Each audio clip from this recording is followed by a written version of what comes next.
Hi friends, என்ன லஞ்சுன்னு பார்க்கலாம். அதுக்கு முன்னாடி என்ன டிஃபனுன்னு பார்த்தலாம். இன்றைக்கி பனானா தோசை தான் செய்ய போகிறேன். அதுக்கு கோதுமை மாவு, அதுக்கப்புறம் பனானா, வெல்லம், தேங்காய் துருவல், ஏலக்காய், பால் எல்லாத்தையும் சேர்த்து நல்லா மிக்ஸ் பண்ணி ஒரு 1/4 ஹவர் ஊற வச்சுட்டு தோசைக்கல்லில் ஊற்றி எடுத்துடுங்க. நெய் போடுங்க, செம்ம டேஸ்ட்டாக இருக்கும்.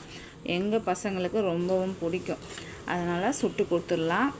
இப்போ சுட்டுட்டு ஸ்லோவில் தான் வச்சு சுடணும். ரொம்ப ஃபாஸ்ட்டாக வச்சிங்கன்னா கண்டிப்பாக கருகி வரும். ஏன்னா வெல்லம் சேர்த்துருக்கோம்ல, அதனால் முட்டை வேக வச்சுருக்கேன். ஒரு பக்கம் சாதம் வெந்துட்டுருக்கு.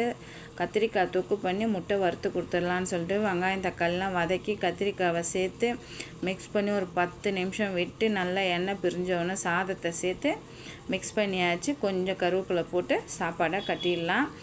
முட்டை வேக வச்சுருந்தாலும் மசாலா தடவி வச்சுருந்தேன். அதை தோசைக்கல்லில் போட்டு எடுத்தாச்சு. இந்த வீடியோ பிடிச்சிருந்தா லைக் பண்ணி, ஷேர் பண்ணி, கமெண்ட் பண்ணுங்கள், சப்ஸ்கிரைப் பண்ணுங்கள், சப்போர்ட் பண்ணுங்கள்.